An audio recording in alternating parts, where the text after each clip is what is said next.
You must have been surprised to see the divorce papers there. I've been staying at my parents' house since yesterday. I'm not leaving until you visit me and apologize. I see. That's what you meant. Then you don't have to come back. Huh? There's nothing for me to be sorry for. Huh? You're still acting like that after all this time? That's enough. I'm seriously going to divorce you. We are already divorced. My name is Charles. I'm a 30-year-old office worker. I got a job at a decent company after college, and I worked very hard at my job.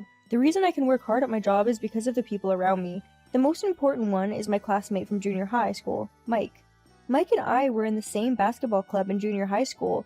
We were very good friends, but we also competed with each other. We were also rivals and aimed together for the top. We always stayed late at club practice to train together. Before tests, we studied together and competed with each other for the highest score. We went to the same high school and even the same university. We were always together and engaged in friendly competition. He was a good friend who greatly influenced my life. Even after I started working, I kept in touch with Mike. We would update each other on what was going on and motivate each other to work harder. After graduating from university, Mike went to Japan by himself to study abroad. After that, he got a job there. Since Mike was a child, he had always wanted to live abroad. I think it's amazing that Mike was able to make that dream come true. He taught me that if you follow your dreams, a path will always open up for you. When I call him sometimes and ask him about his life overseas, I could feel that he was very happy and joyful. It makes me want to pursue my ideals too. There's another person who has had a great influence on my life. My wife, Rachel. I met her when I was 24 years old. We met on a blind date. She was a few years older than me and worked for a big company. She seemed to be a generous person. She seemed interested in me, too.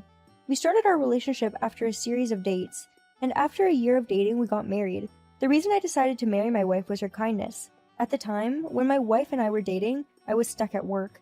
I didn't know if I was trying in the right direction. Everything I was doing was not working. I was not getting any results at all.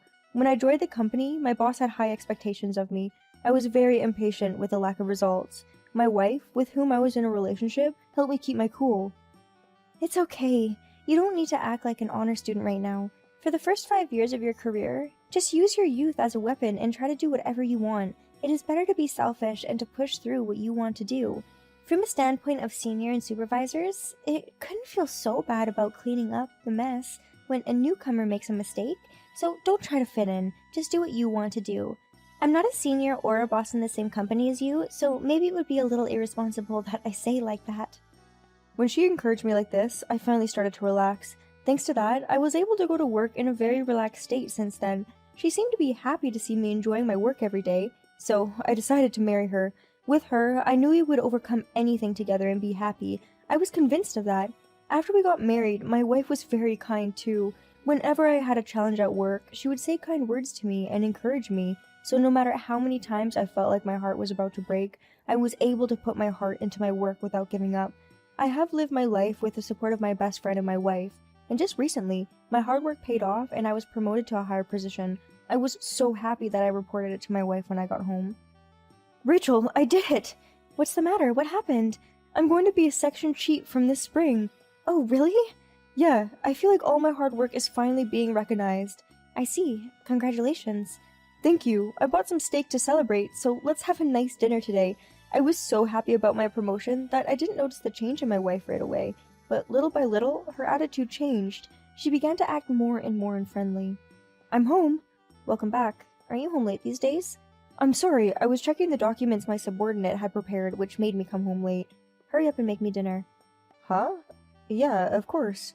My wife used to do the housework when she could, but now, when she comes home earlier than I do, she doesn't do any of the chores anymore, and on top of that, she sometimes speaks down to me. Why do you always come home so late? It's because my responsibilities and workload have increased since I became a section chief. That's not an excuse. Some people come home on time even if they have a higher position. Charles, you are just not very good at what you do, so it takes you a long time, and you have to work overtime. That may be so, but I'm doing my best. Anyway, don't work overtime in a way that makes you neglect the chores. I can't concentrate on my work if you keep being like this. I'm sorry. I'd never had my wife talk to me like this before. I was confused. I had no idea that I was inconveniencing her by working late. I still had respect and affection for my wife at that time. At this point, I couldn't see that she was just saying these things to me out of jealousy, but even so, I was still very busy at work. It wasn't about my capacity or anything like that, but every time I came home late, she would get angry. Why can't you do a better job of balancing chores and work? How can you be a section chief if you can't multitask? I gradually lost confidence in myself because of such criticism. It was only natural that I called my best friend, Mike. Hello? What's wrong, Charles? Mike, how are you? Did something happen? Yeah. Whenever you ask me how I am, I know that you're the one who's not doing well. Mike understands me the best. I started to cry and told him about my current situation. I told him about how my wife is very hard on me and always belittles me. I have to do all the housework by myself, and it is physically demanding of me. Mike listened quietly and encouraged me. I know that you're always doing your best. Even though we are apart, I know that you are working hard somewhere, and that makes me work harder. Besides, it's thanks to your hard work that you became a section chief. I'm sure the results are the best proof of that. Do you think so? And about the sudden change of your wife's attitude, maybe it's jealousy. What? Jealousy? My wife is jealous of me? Does she hold a higher position than section chief at her workplace? Oh, no, she doesn't. I knew it. But she works for a big company. I don't think she'd be jealous of me. I think women are sensitive about career advancement, regardless of the size of the company. That's why she was upset that someone younger than her got promoted before her. Oh no, if that's the case, what should I do? It's difficult. Like you, I'm a hard worker. Maybe wait for your wife to be promoted too? Then I'll need to continue to bear this until it happens. You're right. Sorry. Let's see. I'm sorry, you don't need to think so hard about this. No, I'm trying to come up with a perfect answer for you. It's okay, I feel so much better just by being able to talk to you like this. Can I call you again? Maybe we can talk about some stupid meaningless topic next time. Great, let's do that. Whenever you want to call, just let me know. Having called Mike, I felt like I was unraveling from all the negativity I had been feeling. And after Mike told me that my wife might be jealous of me, I realized that I should not mention that I was busy with work so much. But even though I was careful to do so, my wife's attitude towards me became worse and worse. In the worst cases, she even restricted my activities. When I was on the phone with Mike on my day off, Rachel came into my room and ended my phone call with Mike. Hey, what the hell? You're being too loud. You're interrupting my weekend. I wasn't even making that much noise. Don't talk back to me. You're the one who does whatever you want and skips out on the chores. You're the one who's a bad husband. You're the one who lounges around on the living room couch all the time. Why should I be the one to take the blame? You need to do your household chores. The one who can't do their job right gets blamed. Why are you always looking down on me like that? We're wife and husband. We should be equal. What? Are you seriously saying that? You and I are equals? This isn't a silly little dream. Anyway, you better be a better husband, or I'll divorce you. Divorce? I'm serious. If you don't want to get a divorce, you need to get your head out of your ass and think about what you're doing. With that, my wife walked out of the room. I watched her back in a daze. I hurriedly sent a message to Mike and apologized for the sudden disconnection of the phone. Mike heard my wife yelling a little bit. He was worried about me and asked if I was okay. When I told him what my wife had just said, he was very surprised. Her jealousy is getting out of control. It's a little hard to believe that she would say something like divorce so casually. Mike responded in that way, and I thought the same thing. From this moment on, my love for my wife was pretty much gone, and then something happened that made all my barely remaining affection vanish at once. One day, I received a report from Mike that he was getting married. I was overjoyed to hear that my best friend was getting married. A little later, I received an invitation to the wedding. The wedding would take place in Japan, where Mike lived. Of course, I was going to attend. I had asked for time off from work in advance for that day, but I couldn't tell my wife. I was sure she would object. But I've already booked the airline tickets. I thought it was finally time to tell her. I made up my mind and decided to tell my wife that I was going to Japan to attend Mike's wedding. Sure enough, my wife was vehemently against it. Don't be ridiculous. You can't even do the housework properly. You're just going to abandon everything and go on vacation? It's not a vacation. I'm going to my best friend's wedding. I don't care what it is. I won't allow it.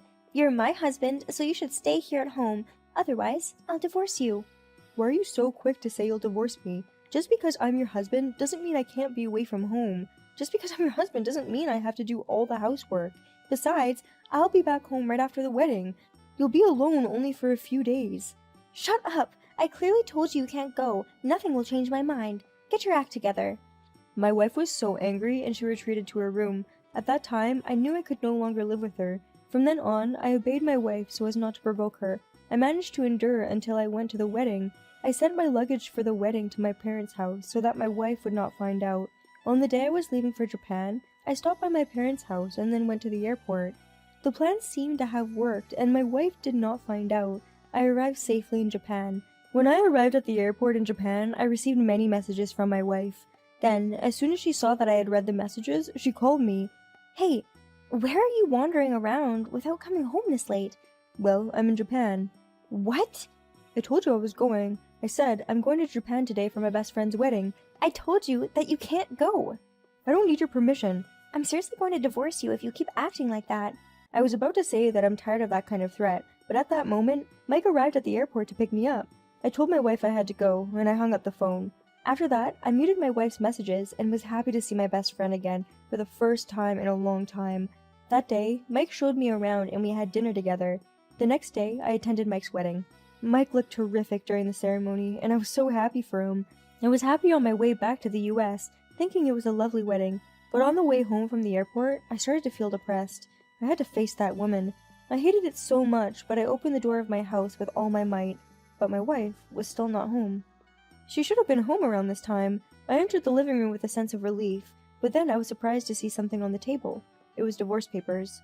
My wife's section was already filled out, so my wife must be trying to threaten me like this. Well, maybe she really wants to divorce me. Either way, it was in my favor, so I picked up the divorce papers, packed my bags, and left the house. Then I got in my car and went to my parents' house. My parents were surprised that I suddenly came home with a big bag of stuff. I told them what happened, and they told me I should get a divorce. My parents filled out the witness form, and I filled out my part, and I filed the divorce papers at City Hall. I was relaxing at home for the first time in a long time when I received a phone call from my wife the next night. I was surprised because I had expected her to call me the day before. Anyway, I decided to answer the phone. Then, my wife started talking to me in a superior tone. You must have been surprised to see the divorce papers there. I've been staying at my parents' house since yesterday, and I'm not leaving until you visit me and apologize. I see, that's what you meant. Then, you don't have to come back. Huh? There's nothing for me to be sorry for. Huh? You're still acting like that after all this time? That's enough. I'm seriously going to divorce you. We're already divorced. What? I'm glad that you had already signed them. I was thinking of leaving you anyway once I got back, so you and I are strangers now. Wait a minute. You're kidding, right? Of course not. In the first place, you were the one who put the divorce papers there. Oh, no. That was just a threat. Give me a break. You think threatening me like that is going to make me more obedient? I'm the one who needs a break. Why do I have to be abused every day just to satisfy your little ego and your petty self-esteem? Just because you feel bad that I got promoted ahead of you. You're so lame for repeatedly making remarks that torment me. I had no idea you were such a selfish woman. Shut up. Don't boss me around just because you got promoted ahead of me a little bit. I'm not bossing you around. I'm just telling you the truth. You were only able to be nice to me in the early ages of our relationship because I was lower in status than you. And you thought it was cool that you were giving me good advice. You were so satisfied from yourself back then, but in reality, you were a jealous, prideful person. You probably didn't even realize it. Good for you. Thanks to me, you're aware of your flaws now. You bitch. You're mocking me, aren't you? Are we done? It's too much trouble. I'm hanging up. I don't have time to waste on a phone call with a stranger and get into a useless fight. Unlike you, I have a high position at my workplace and I'm busy with work. I said that and hung up the phone. My ex-wife is probably furious right now. I have never wanted to feel superior by bragging about my title, but I've never been told some pretty nasty things by my ex-wife. That's why I dared to say something to my ex-wife to get on her nerves. After that, as for my ex-wife, according to our mutual acquaintance, she was very angry with me. I'm going to remarry a man who's obedient and loyal, and I'm going to become very happy. She was so determined that she started using a dating app. However, the man she met and went out with turned to be a marriage scammer, and she lost all of her savings. Her savings, which amounted to a couple tens of thousands of dollars, was gone in one fell swoop. As expected, my wife was mentally exhausted by the incident. Now, she has no self-confidence in herself, and she seems to be in a very gloomy mood every day. People around her continued to distance themselves from her. She had it all coming to her. From this, I was able to witness what happens with people when they lose their cool. Meanwhile, I have been working harder and harder. I am now in charge of several big projects now. Mike and I are still in touch. I told him that I was going to take a long vacation to visit him in Japan. Until then, I will work very hard and try my best to show him how much I've grown. Jealous women are so lame, aren't they? And it's also lame that she thinks she can get her partner to obey her by flashing divorce papers at her husband. In other words, Rachel was the worst. It's a good thing Charles divorced her. Charles has enough income to live on his own. I hope he can find a woman who doesn't have a terrible ego.